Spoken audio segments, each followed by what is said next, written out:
গতকাল প্রতীক বরাদ্দের পর নির্বাচনের আনুষ্ঠানিক প্রচার প্রচারণা আজ থেকে শুরু হয়েছে। ত্রয়োদশ জাতীয় সংসদ নির্বাচনের আর মাত্র ২০ দিনের অপেক্ষা। তারপরেই কিন্তু সেই ক্ষণ যেখানে কিন্তু জনগণ তার প্রতিনিধি বাছাই করবেন এবং ত্রয়োদশ জাতীয় সংসদ নির্বাচনের প্রচার প্রচারণা শুরুর পরেই কিন্তু আজকে আমরা দেখছি যে বগুড়া শহরের বিভিন্ন স্থানে ব্যানার টাঙানো হয়েছে। বিশেষ করে আপনাদেরকে যদি বলি, বিএনপি চেয়ারম্যান তারেক রহমানের ধানের শীষ মার্কার যে প্রচার প্রচারণা সেটি কিন্তু বগুড়া শহরের বিভিন্ন স্থানে লক্ষ্য করা যাচ্ছে। এছাড়াও কিন্তু লক্ষ্য করা যাচ্ছে বিএনপির ভারপ্রাপ্ত চেয়ারম্যান তারেক রহমানের প্রতিদ্বন্দ্বী যিনি জামায়াতের প্রার্থী দাড়িপাল্লা মার্কার আবেদুর রহমান সোহেল, তারও প্রচার প্রচারণা রয়েছে। এছাড়া হাত পাখা মার্কার আপনারা নিশ্চয়ই ক্যামেরার চোখে দেখছেন যে ব্যানারগুলো শহরের বিভিন্ন স্থানে টাঙানো হয়েছে।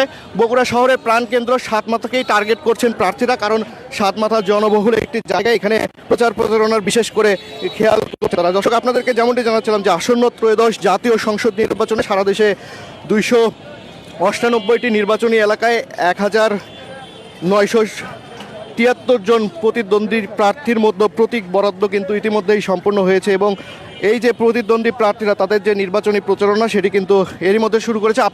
আপনাদেরকে জানাই যে আজ সকাল 8টায় নামাজগড় গোরস্থানে কিন্তু জুলাই শহীদদের কবর জিয়ারত করে প্রচার প্রচারণা শুরু করেন জামায়াতের প্রার্থী আবেদুর রহমান সোহেল। অন্যদিকে বিএনপির চেয়ারম্যান তারেক রহমানের পক্ষে বগুড়া সদর উপজেলার লাহিড়ীপাড়ায় জেলা বিএনপির সভাপতি এবং সাবেক পৌর মেয়র রেজাউল করিম বাদশা তিনি কিন্তু একটি নির্বাচনী সভায় অংশগ্রহণ করেন। সেখানে লাহিড়ীপাড়ায় স্থানীয় বিএনপির নেতাকর্মীরাও সেখানে ছিলেন এবং এরপরে যেমনটি সারাদিনের কিন্তু বেশ কিছু আনুষ্ঠানিক প্রচার প্রচারণা রয়েছে বিএনপি এবং জামায়াতের। এর মধ্যে কিন্তু আপনাদেরকে যেমনটি দেখাচ্ছে যে সাতমাথার যে বীরশ্রেষ্ঠ স্মৃতিস্তম্ভ রয়েছে সেখানে কিন্তু বিএনপির এবং জামায়াতের কিন্তু প্রচারণা ব্যানার কিন্তু এখানে টাঙানো হয়েছে। দর্শক, আপনাদেরকে আমি আরও একটু এরই মধ্যে যুক্ত করে রাখতে চাই যে ত্রয়োদশ জাতীয় সংসদ নির্বাচনে বগুড়া কারাগারের বন্দীদের কিন্তু ভোটাধিকার প্রয়োগের উদ্বুদ্ধ করা হয়েছে এবং আমরা যতটুকু জানতে পেরেছি বগুড়া কারাগারের 78 জন বন্দী পোস্টাল ব্যালটের মাধ্যমে তারা কিন্তু ভোট প্রদান করবেন এবং বগুড়া জেলা কারাগারের সুপার তিনি কিন্তু এই বিষয়টি নিশ্চিত করেছেন এবং তিনি বলেছেন যে ত্রয়োদশ জাতীয় সংসদ নির্বাচনে ভোটাধিকার প্রয়োগের জন্য বগুড়া জেলা কারাগারের থেকে 78 জন বন্দী এরই মধ্যেই কিন্তু রেজিস্ট্রেশন করেছেন। আসন্ন নির্বাচনকে কেন্দ্র করে পুলিশ সহ প্রায় 9 লাখ আইন শৃঙ্খলা রক্ষাকারী বাহিনীর সদস্য দায়িত্ব পালন করবেন এবং এর মধ্যে পুলিশের প্রায় 1.5 লাখ সদস্য এবং আনসার গ্রাম প্রতিরক্ষা বাহিনী এগুলোর মোট 5,55,958 জন সদস্য মোতায়েন থাকবেন। এছাড়া বর্ডার গার্ড বাংলাদেশ, বিজেপি, সশস্ত্র বাহিনী, র্যাব, নৌবাহিনী, কোস্টগার্ড এবং ফায়ার সার্ভিসের সদস্যরাও নির্বাচনী দায়িত্বে নিয়োজিত থাকবেন। নজরদারির জন্য পুলিশের পক্ষ থেকে ড্রোন এবং বডি অন ক্যামেরা ব্যবহারের বিষয়টি কিন্তু নিশ্চিত করা হয়েছে। প্রচারণার জন্য 20 দিন সময় পাচ্ছেন প্রার্থীরা, অর্থাৎ আগামী 10 ফেব্রুয়ারি সকাল 7টা পর্যন্ত প্রচারণা চালানো যাবে। প্রচারণা চালানোর বিষয়ে বেশ কিছু নির্দেশনা কিন্তু দিয়েছে নির্বাচন কমিশন। সেই সঙ্গে অবাধ, সুষ্ঠু ও গ্রহণযোগ্য নির্বাচন নিশ্চিত করতে সব প্রার্থী ও সংশ্লিষ্ট আচরণবিধি কঠোরভাবে মেনে চলার আহ্বান জানিয়েছেন কিন্তু ইসি।